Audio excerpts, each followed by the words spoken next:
If you enter Jaffa Gate in Old City, Jerusalem, you walk into the Christian/Armenian quarter, right into between the two sections.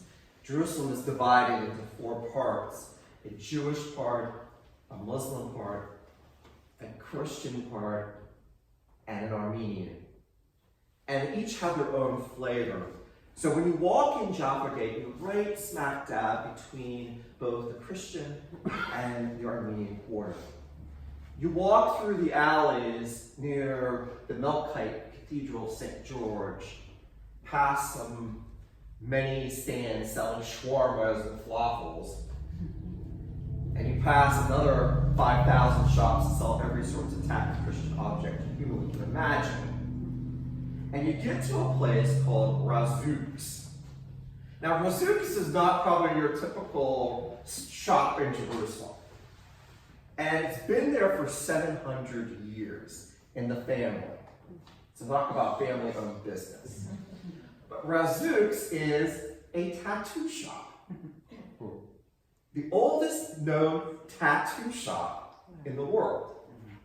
And it's a little store, and there's a sign saying Razuk's and Sons, and there it is. Now you might want to ask yourself, why is there a tattoo shop in like the holiest section of the world? So this family is a family of Coptic Christians, Egyptian Christians. And you might know that about 10% of Egypt are these ancient Christians that go back all the way to St. Mark's time.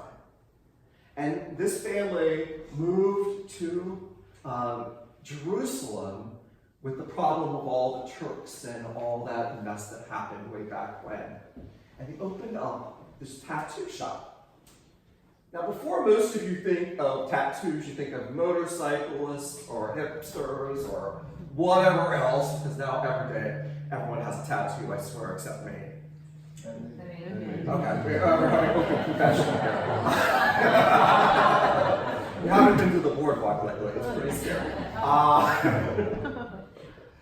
But in the Egyptian and Coptic tradition, and along with the Ethiopians, tattoos are a sacred symbol because it's a mark of being marked as Christ. So as early as children being 3 or 4, they'll get a tattoo of a cross right on their wrist. And I'm not saying a big biker type of dude cross. I'm saying a little tiny cross marked right where your veins are. And it was a sign that you were a Christian. And you were a Christian, and you could not hide that from anybody. The Coptic Church to this day has been oppressed. Just a few years ago, there was a massive bombing of 20-some churches just on one Sunday alone. And people are constantly dying as Christians in Egypt. It doesn't get the news much. And the Coptic Church actually calls this time period the Age of the Martyrs, because their church has been persecuted so much. So this tattoo shop really continues that tradition for the last 700 years of people getting tattoos to say they're marked as Christ's own forever. I know a lot of people have tattoos, and a lot of people have cross tattoos, but for these people, that tattoo is actually a life or death sentence. Because if you would be arrested, or if you would be captured by an Islamic fundamentalist, it could be your life or death with that tattoo. And I was really struck by this place, and so many people on our pilgrimage, not me, flocked there and got tattoos because they wanted that experience. I mention this story because we celebrate today the Feast of the Holy Cross. It is one of the oldest Christian festivals out there, but it seems to have been fallen by the wayside in recent decades, like so many things. So My goal is always to bring back the past and make it relevant for today. This feast day commemorates the finding of the cross by Helena, who is the mother of Constantine, in the 4th century in Jerusalem.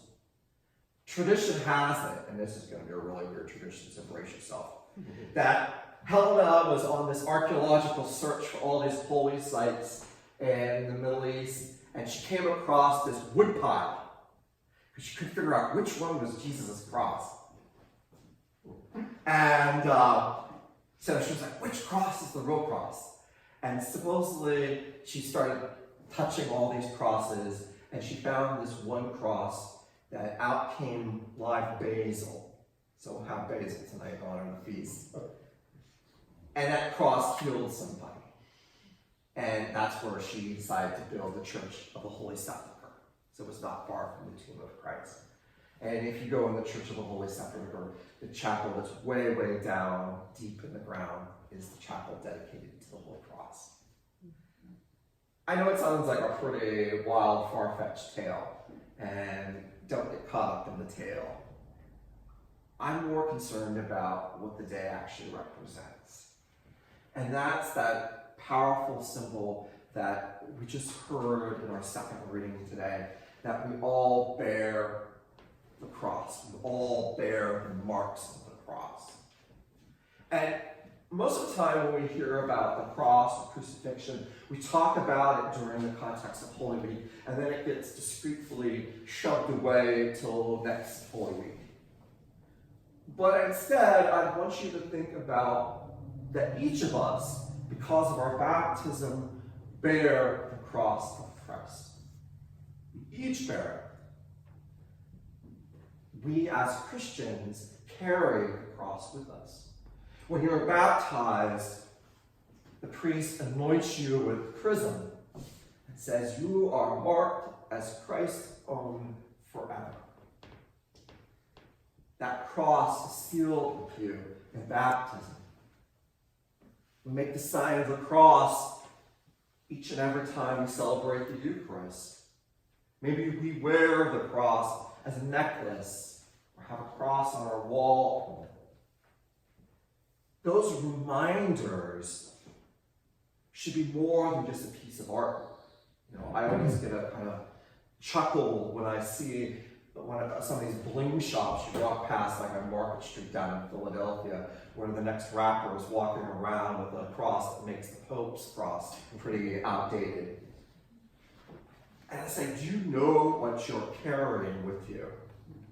Do you know what that sign really means? It's not just a piece of jewelry.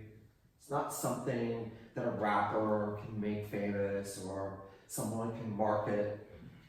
It could be a life or death object. The early church never liked the cross at all. So the first 3 centuries of Christianity, there was no references to crosses. They didn't like it because it symbolized the oppression of the Roman Empire. It was brutal. It'd be like us kind of hanging around our necks an electric chair or a noose. It was just too much. The early Christians used the fish as the symbol of their faith. But it was only after Helena and her son Constantine kind of made Christianity the state religion and outlawed crucifixion did the cross reestablish itself as the primary symbol of Christianity. But the cross wasn't just a crucifix like we see today often. That didn't come actually until much later, about 1000 AD. The cross of the early church was one that was living, just like Helena and her basil story. That the cross had branches coming out of it. It had tree limbs coming out of it.